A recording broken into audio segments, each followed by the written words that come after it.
You're paying rent and gas and groceries, and insurance sits at the bottom of a list that never gets to the bottom. You tell yourself you'll get covered once things stabilize. But stable is a season that never arrives. Then your wrist swells after a fall at work. Nothing broken, just a sprain, and the urgent care bill comes to $340 for 20 minutes and an ice pack. You pay it in installments of $40 a month for the better part of a year. The system doesn't ask if you have insurance before it treats you. It only asks after, when the bill decides how the rest of your year unfolds. You look into a marketplace plan. The premium alone is $260 a month, more than your car payment, and the deductible sits at $6,000, a number so far from anything you could produce in an emergency that the plan feels like a decoration rather than protection. You'd be paying monthly for a piece of paper that only helps you once you've already spent thousands you don't have. You close the tab. Not because you don't understand the risk, because the risk of not having it is smaller today than the certainty of not affording it. Level 2. Employer coverage finally kicks in, a $20 copay world instead of a $340 one. You go to the doctor for the first time in 3 years without doing math in the waiting room. It feels like relief, but a thin kind, the kind that doesn't survive contact with anything serious. Your dentist finds a cavity that needs a crown. Insurance covers half. You owe $650. You put it on a card because the alternative is walking around with a fracture in your tooth for another year. And pain has a way of making the math simple even when the money isn't there. You call your insurance company about a bill that seems wrong, $180 for a lab test you thought was covered. You're placed on hold for 11 minutes, then transferred, then placed on hold again. The representative finally explains the lab was technically out of network, even though it's inside the same building as your in-network doctor. Nobody warned you the building has 2 networks living inside it. You pay the $180. You learn, the way everyone at this level eventually learns, that coverage is not the same thing as protection. Coverage is a maze with an exit fee. Level 3, a better job. A PPO plan with a $1,500 deductible instead of $6,000. The premium comes out of your paycheck before you ever see it. Painless in a way that almost feels like nothing changed, except everything did. You need an MRI for a shoulder that's been aching for months. The scheduler tells you the imaging center down the street is $2,200 cash price. But if you go to the one across town, insurance negotiates it down to $340. Same machine, same technician training,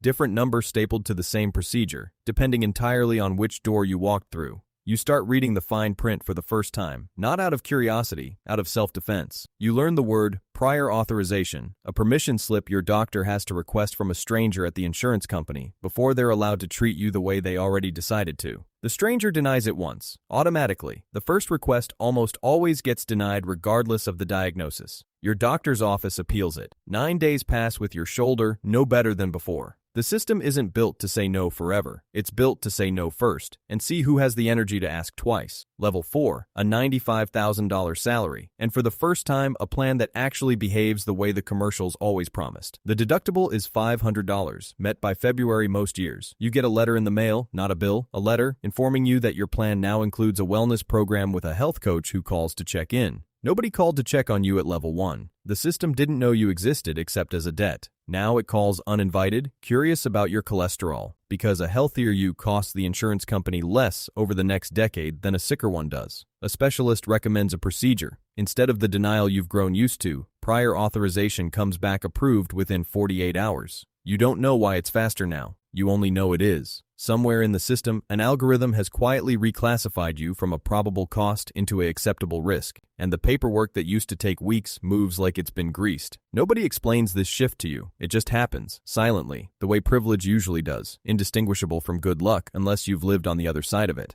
Level 5. Executive coverage. The kind bundled into a compensation package you barely negotiated because it was simply included. A concierge line exists now, a direct number that connects you to an actual human within 2 rings, someone whose entire job is coordinating your care instead of gatekeeping it. You mention a knee that's been bothering you during a routine call, almost in passing, and by the following week, a specialist has already reached out to schedule you in. No referral chase required, no waiting room shared with 40 other names on a clipboard. Your annual physical includes tests that were never offered at level 1. Full panels, imaging as a precaution rather than a last resort. Prevention, it turns out, was always available. It was just priced for people who didn't need to think about the price. You realize the insurance system was never actually about spreading risk evenly across everyone who pays into it. It was about deciding, tier by tier, how much friction a person should experience on the way to being treated like they matter. Level 6, self-funded and self-directed. Wealth enough that insurance becomes almost incidental, a formality layered under something bigger. You have a physician on retainer now, paid directly, outside any network, someone who answers a text message the same day, rather than requiring a referral, a copay, or a permission slip from a stranger reviewing your file from a call center you'll never see.